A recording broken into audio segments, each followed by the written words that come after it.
Weekly Message, Sunday, March 28th, 2010.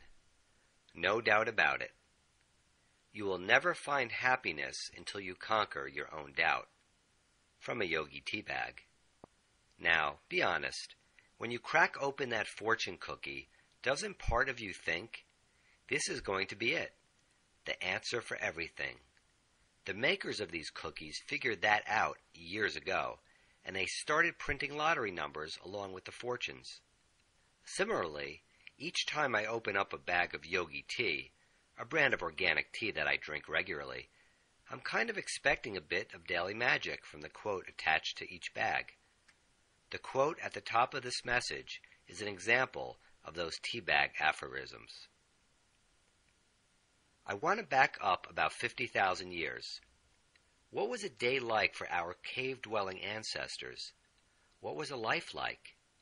The average lifespan was probably around 30 years. Their days were occupied with providing for the basic needs, food, clothing, and shelter. They, like us, had a built-in surveillance system, the automatic brain, AB. That had its antenna up 24/7, watching for anything that could be dangerous, threatening, or put them in a vulnerable position. It was always on high alert, and in some ways this constant state of stress may help to explain their short lifespan. If you're familiar with my book and other writings, you may think I'm obsessed with this concept of the automatic brain.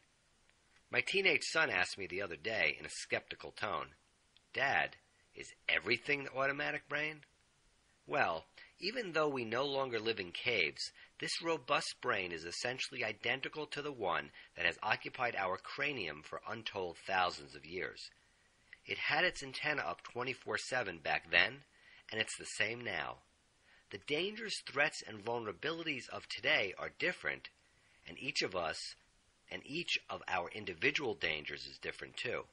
But the reaction is the same as it was hundreds of centuries ago. Fight or flight. The dangers of today, though, reside in what I call the big three: money, relationships, and health. Threats in any of these areas will make us fight or flee aggressively for reasons I discuss in my book. The big three open up the floodgates for many other dangers, and our AB is there pushing us to fight and flee them all. Were our cave-dwelling ancestors happy? Were they even capable of this emotion? I think not, because they did not possess our higher mind, which came much later. But we are capable of happiness. We are. And just as danger for everyone is different, so is happiness. In our pursuit of happiness, we encounter danger on a daily basis.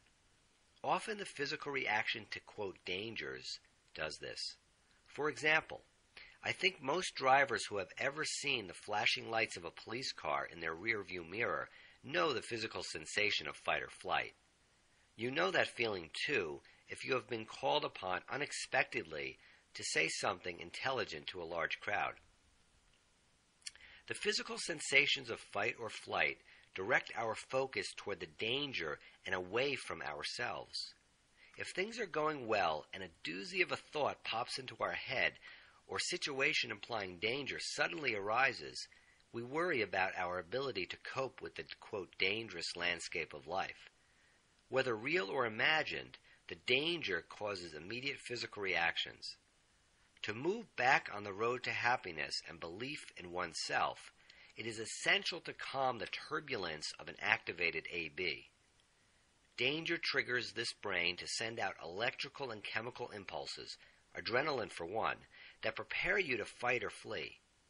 Your muscles contract and twitch, your breath becomes rapid and shallow, your body assumes either an aggressive or passive posture, and your face may look angry or sad, all in preparation to fight or flee. To get control of these powerful physical sensations, it is important to realize that the AB's activity will usually last no more than a few minutes. Then start with your breath. The breath of self-doubt and danger is the breath of the AB, fast and shallow. The mindful breath, the breath of self-belief, is slow and deep. Last August, when I made the decision to produce Brain Drain, doing everything myself from securing copyrights to hiring a printer, an artist, etc., I began to have trouble taking deep, satisfying breaths. And deep breaths being a hallmark of my relaxation strategies, this presented a bit of a problem. There were, quote, dangers on many levels to do what I set out to do, so the predictable A-B response was to cause rapid and shallow breaths to prepare me to fight or flee the danger. Soon I realized that every time I tried to take a deep breath, my A-B tried to put me back in a fear-oriented, self-doubt mode. I tried focusing on something unrelated, or nothing at all, before trying to take a deep breath. When you have trouble taking deep, relaxing breaths, it is because the A-B is working in the opposite direction, getting you to fight or flee the, quote, danger of self-confidence. Assert yourself by drawing breath in slowly through the nose, holding for a second, and letting the air out slow and steady. As you draw breath in, focus on a spot in front of you. If you are driving, use a letter or number on a license plate or sign for the whole time. Next, soften your body language. It is okay to stand tall, but not in an aggressive manner. Since the A-B causes tightening and shortening of your muscles, work to lengthen them. Relax your face. Picture yourself smiling. Arrogance and the posture of fight engender a false confidence and help to ensure that happiness will elude you. Likewise, if you are slumped over and appear ready to flee, straighten up and look in a mirror. Put on a goofy face and make yourself laugh. Walk around with a smile for a while and see what happens. It's really hard to feel miserable when you're smiling. And although you might reply that it's hard to smile when you feel miserable, I can tell you that it's just a matter of beating back your false protector, the A-B, and choosing to smile. Conquering self-doubt is a battle we all can win. By understanding that we all have an automatic brain that tries to protect us from ourselves by creating self-doubt, we begin to realize that the uncharted territory of self-confidence is not so dangerous after all. Fostering self-confidence means getting your body to do the opposite of what the A-B directs. In time, you will see a glimmer of light which will grow into a brighter glow, a glow that is the belief in your ability to be happy. This is Dr. Charles Glassman.